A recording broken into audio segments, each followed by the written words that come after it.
2026 সালে এসএসসি ও সমমান পরীক্ষার ফল প্রকাশ করা হয়েছে। এবার পরীক্ষায় পাশের হার কমে দাঁড়িয়েছে 62.25%, যা প্রায় 2 দশকের মধ্যে সর্বনিম্ন। কমেছে জিপিএ 5 এর সংখ্যাও। ফল বিপর্যয় হয়েছে মাদ্রাসা ও কারিগরি বোর্ডে। এবার 315টি প্রতিষ্ঠানের একজনও পাশ করেনি। পরীক্ষার খাতার প্রকৃত মূল্যায়নের কারণেই এমন ফলাফল বলে জানান শিক্ষামন্ত্রী। বলেন, চাইলেই ফল চ্যালেঞ্জ করতে পারবেন শিক্ষার্থীরা। এই বিষয়ে আমরা কথা বলবো। আমাদের সাথে অতিথি হিসেবে যুক্ত আছেন তত্ত্বাবধায়ক সরকারের সাবেক উপদেষ্টা রাশেদা কে চৌধুরী এবং আছেন কুমিল্লা শিক্ষা বোর্ডের পরীক্ষা নিয়ন্ত্রক অধ্যাপক ডক্টর মোহাম্মদ শফিকুল ইসলাম। আপনাদের দুজনকে স্বাগত জানাচ্ছি এবং ধন্যবাদ আমাদেরকে সময় দেওয়ার জন্য। শফিকুল ইসলাম, আপনার কাছে যদি প্রথমে আসি, আপনার দৃষ্টিতে এবার কুমিল্লা বোর্ডের আসলে ফলাফল কি, বা আমরা কি ভালো বলবো নাকি মাঝারি বলবো নাকি আসলে ভালো হয়নি বলবো? আপনাকে অনেক ধন্যবাদ। এবারের পরীক্ষায় কুমিল্লা শিক্ষা বোর্ডের ফলাফল ভালোই হয়েছে। আমি বলবো যে অন্যের সময়, কারণ আমাদের ইংলিশ এবং আমাদের ম্যাথের ছেলেমেয়েদের পাশের সংখ্যা 81 পয়েন্টেরও বেশি, এবং সার্বিকভাবে আমরা লক্ষ্য করেছি যে আমাদের বোর্ড থেকে মোট 1,45,835 জন শিক্ষার্থী অংশগ্রহণ করেছিল। পাশের হার আমাদের পাশ হয়েছে মোট 95,399 জন। পাশের হার আপনারা ইতিমধ্যেই বলেছেন 65.42। আমি সেই ক্ষেত্রে লক্ষ্য করেছি যে এখানে ছাত্রীরা বেশি পাশ করলেও ছাত্ররা একটু পিছিয়ে থাকলেও কিন্তু পরীক্ষার ফলাফল বর্তমান সরকার যে একটি ভঙ্গুর অবস্থান থেকে শিক্ষা ব্যবস্থাকে এখন নতুন কারিকুলাম এবং নতুন আঙ্গিকে এবং ছাত্রদেরকে ধারাবাহিক মূল্যায়নের দিকে এগিয়ে যাচ্ছে।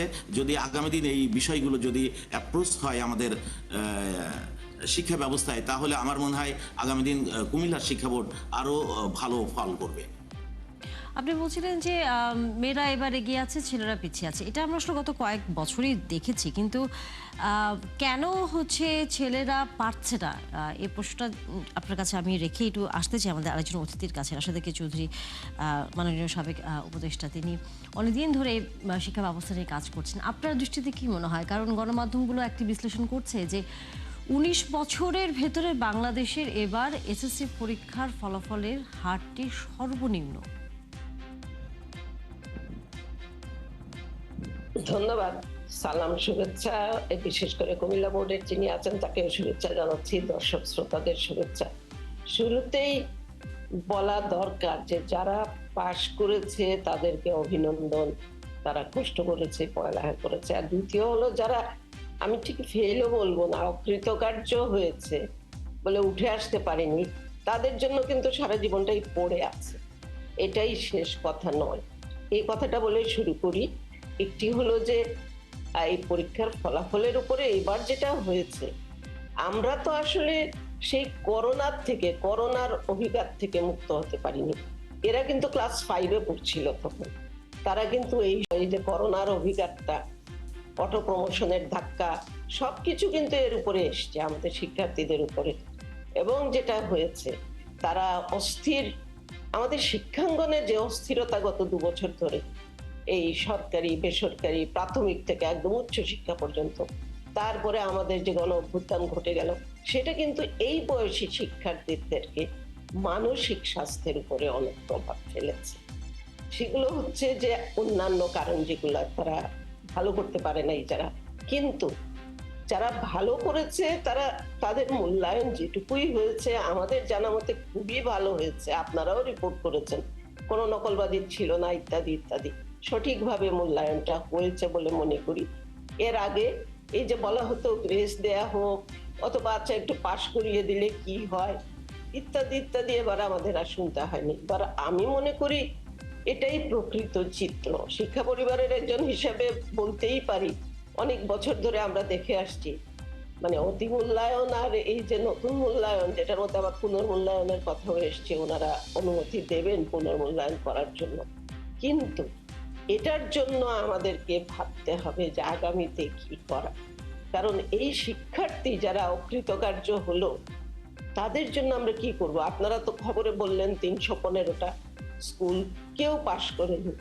এখন তো আমার মনে হয় একটা গবেষণাই দরকার এই 315টি স্কুলকে ঘিরে, যে কেন হয়েছে, কি জন্য একটা নিবিড় পর্যবেক্ষণে রেখে কি জন্য হয়েছে, এখানে আমাদের সবার দায় আছে, কিন্তু রাষ্ট্রের দায় আছে। তার চেয়ে বড় কথা হলো অভিভাবকরা কিন্তু তাদের বিনিয়োগ করেছেন, রাষ্ট্র বিনিয়োগ করেছে এদের জন্য। এটা তো একটা জাতীয় অপচয় হয়ে গেল এরা যদি উঠে আসতে না পারে, সেটা দেখা খুবই প্রয়োজন। একটা নিবিড় গবেষণা করে বস্তুনিষ্ঠ বৈজ্ঞানিক গবেষণা, ওই বৈজ্ঞানিক আপনারাও মাঝে মধ্যে রিপোর্ট করেছেন গণমাধ্যম বোর্ডের, ডক্টর শফিকুল ইসলাম তো জানেনই, অনেক স্কুলে কিন্তু মাধ্যমিকে এই বাংলার শিক্ষক ইংরেজি পড়া, শিক্ষক স্বল্পতা আছে এবং সাবজেক্ট টিচারের স্বল্পতা আছে। আপনি তাহলে যেহেতু তো শিক্ষক শিক্ষক স্বল্পতার কথা দায়িত্ব। বলছেন, শিক্ষক স্বল্পতার পাশাপাশি আপনার তো আসলে প্রতি বছর যেটি হয়তো আপনি নিজেও অনেক জায়গায় বলেছেন বা অন্যান্যরাও বলেন, সেটি হচ্ছে যে প্রতি বছর যে শিক্ষা ব্যবস্থার পরিবর্তন, এবং শিক্ষার্থীরা তো বুঝতে পারছে না, এমনকি যে পরিবর্তনটি আসছে সেটি শিক্ষক নিজেও আসলে জানেন না যে এই পরিবর্তনটি এসে শিক্ষার্থীকে কিভাবে তিনি পড়াটা আসলে পড়াবেন। এই যে জায়গাগুলোতে এখন খুব প্রকট আকার একটা সংকটের জায়গা তৈরি হয়েছে। এই বাস্তবতায় আমরা যখন দেখছি যে সবচেয়ে পাশের হার এত কম, এবং গণমাধ্যমের একটি বিশ্লেষণ এরকমও আছে যে সামনে যে এইচএসসি যে ক্লাসরুমগুলো হবে সেখানে অধিকাংশ ক্লাসরুমই আসলে ফাঁকা থাকবে। মানে যেটা আসলে আমরা কখনো কল্পনা করি না। আমরা আসলে এসএসসি এইচএসসি দুইটা আসলে সমানভাবেই আমরা মনে করি যে পাশ করবে শিক্ষার্থীরা, কারণ এটা একটা ধারাবাহিকতা আছে একটা সার্টেন টাইম পর্যন্ত। সেখানে যদি শিক্ষার্থীর সংখ্যাটি কমে যায় তাহলে আসলে সামনের দিনগুলোতে এই যে পড়াশোনার মানের পাশাপাশি বা কি পড়াশোনার প্রতিষ্ঠানে হচ্ছে সেই সিলেবাস পরিবর্তন এবং শিক্ষার্থীদের বিমুখ জায়গাটি আরও তো সামনে তাহলে প্রকট হবে। আমি মনে করি আমরা যদি যথাযথ ব্যবস্থা নিতে পারি তাহলে হবে না। কারণ যেটা হয়েছে, ওই যে যেটা বলা হয় না, শিক্ষার্থী আর অভিভাবকরা সবচেয়ে নিচে থাকেন, তাদেরকে জিজ্ঞেস করা হয় না। অনেক সময় হঠাৎ করে সব পরিবর্তন হয়, সেগুলো হয়তো সময়ের প্রয়োজনে বা যুগের প্রয়োজনে, চাহিদার প্রয়োজনে, কিন্তু সেটার জন্য আমরা শিক্ষার্থী, অভিভাবক বা শিক্ষক কাউকেই কিন্তু এইভাবে প্রস্তুত করি না। ফলে শিক্ষার্থীরা হোঁচট খায়, এবং খায় বলে আমাদের শিক্ষকরাও ওইখানে ওই প্রস্তুতিটা সম্পন্ন করতে পারেন না। আপনি দেখেন নিজে আমাদের একটা কথা শিক্ষকদের কিছুক্ষণ আগে বলছিলেন যে এবার আসলে খাতার দেখভালটা প্রকৃত মূল্যায়ন হয়েছে। তাই যদি হয় তাহলে আমরা তো এই শিক্ষা প্রতিষ্ঠানের বাইরে আরেকটা জিনিসের প্রতি আসলে আমাদের রাগ ক্ষোভ বলেন অথবা বলা যায় আসলে উপায় না হয়ে আমাদের যেতে হয়, সেটা হচ্ছে কোচিং সেন্টারগুলোতে বাচ্চাদের পাঠাতেই হয়, কারণ ক্লাসে ঠিকমতো হয়তো পড়া বুঝছে না অথবা ভালো করছে না, আমরা একটু ভালো করবার জন্য তাদেরকে সেখানে পাঠাই। তাহলে কোচিং সেন্টারগুলোর আপনার কাছে কি মনে হয়, তারা কি পড়াশোনা ঠিকমতো আসলে করিয়েছে শিক্ষার্থীদের? প্রকৃত যে মূল্যায়নের কথা বারবার আসছে, যদি শিক্ষা প্রতিষ্ঠান থেকে আমরা যেহেতু এই দেখুন, পাচ্ছি না। স্কুলের শিক্ষা প্রতিষ্ঠানের বিকল্প তো কোচিং সেন্টার হতে পারে না। শিক্ষা প্রতিষ্ঠান, ওই কোচিং বাণিজ্যের মধ্যে আমরা পড়ে গেছি বলে এরকম বিপজ্জনক পরিস্থিতিতে আছি। কিন্তু কোচিং থেকে শিক্ষার্থীরা ভালো করবে এই আশা করাটাও ঠিক না। তার মানে হচ্ছে এটাও আরেকটা ব্যবসা, আরেকটা বাণিজ্য হয়ে গেছে। তো তাহলে সেখানে আমাদের অভিভাবকরাও নিশ্চয়ই চান তাদের সন্তানরা ভালো করুক, সেই জন্যই তারা কোচিং এ দেন। তার মানে ঘুরে ফিরে দাঁড়াচ্ছে শ্রেণীকক্ষের ভেতরে কতখানি শিক্ষণ পরিচালিত হয়, সেটাই বড় প্রশ্ন। এখন শ্রেণীকক্ষের ভেতরেই আসতে হবে আমাদের, বাইরে হবে না আমাদের। এবং শ্রেণীকক্ষের ভেতরে দুই অংশীজন, একজন হচ্ছেন শিক্ষক, আরেকজন হচ্ছেন শিক্ষার্থী, জি, দুজনের মধ্যেই সেই জিনিসটা থাকতে হবে। কিন্তু আমাদের শিক্ষকরা তো বাইরে কোচিং করাতে অনেক সময় ব্যস্ত থাকেন। জি।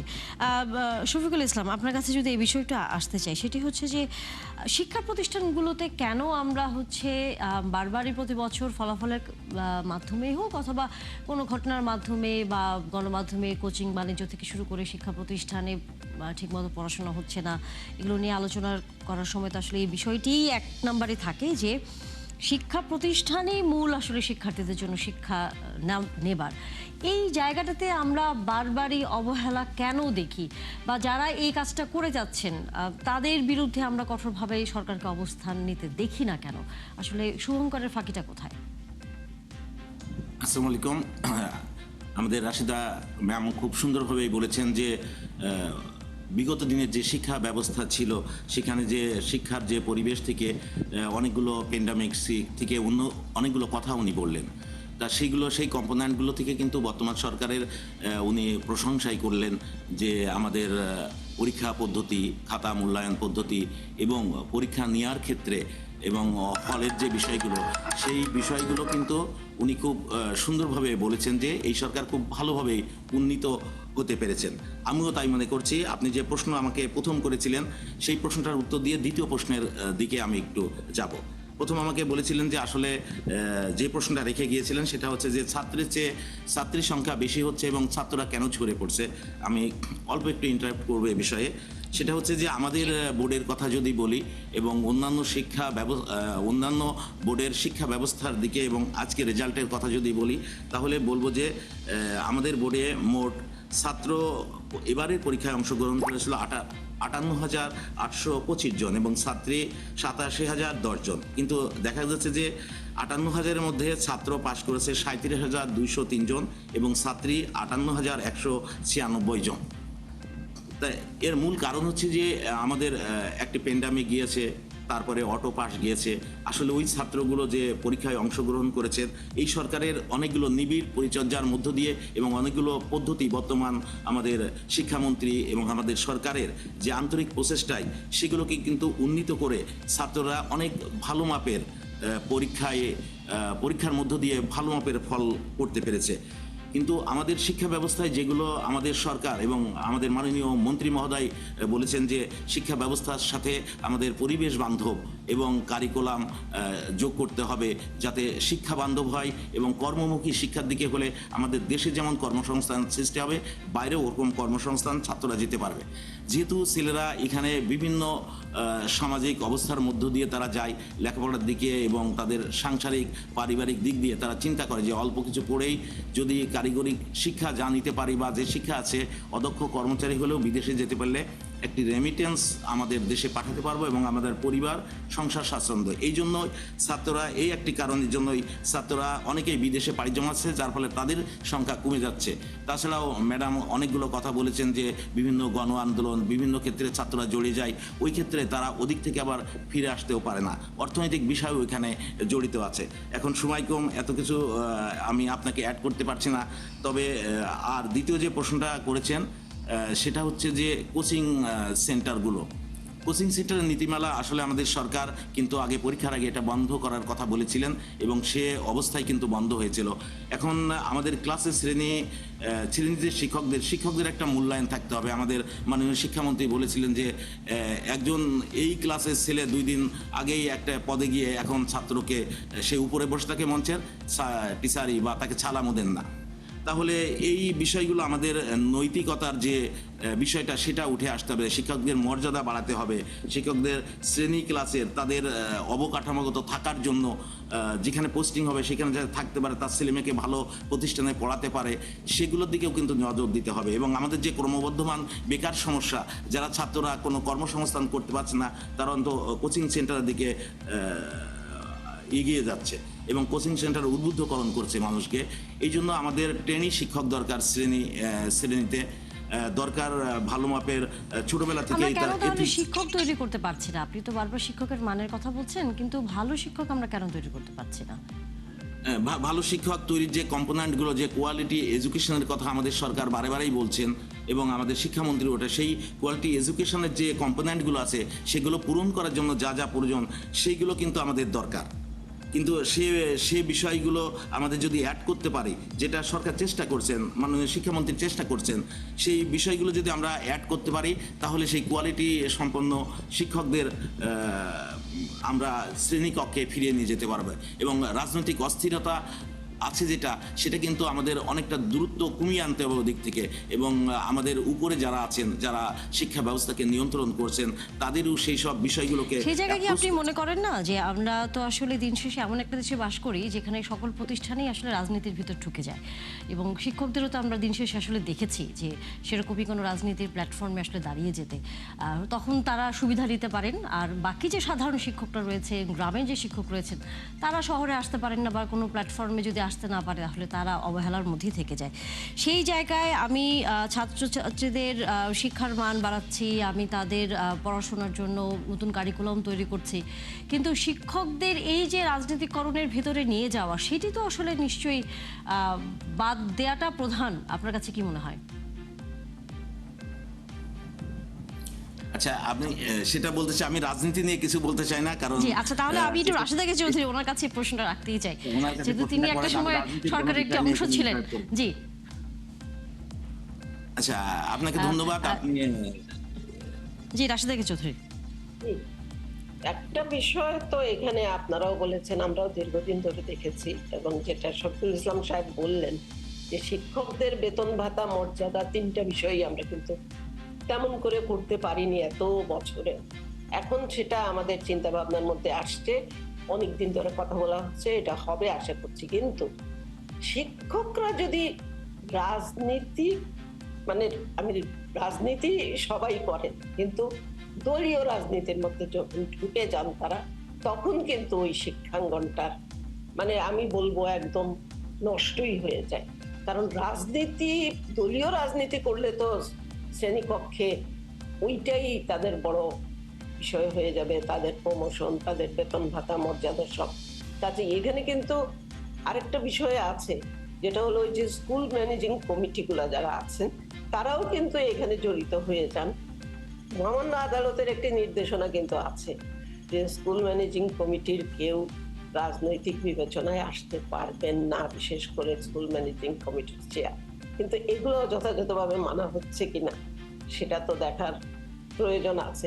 আরেকটা বিষয় আমি বলি, যেটা হলো যে শিক্ষকদের প্রশিক্ষণ দেওয়া হলো, শিক্ষকরা হয়তো দলীয় রাজনীতির লেজুর বৃত্তি করলেন না, তারা পড়াতে চেষ্টা করলেন, কিন্তু তারা এই যে প্রশিক্ষণের পেছনে প্রচুর বিনিয়োগ, সেখানে লুটপাটও হয়েছে আমরা দেখেছি।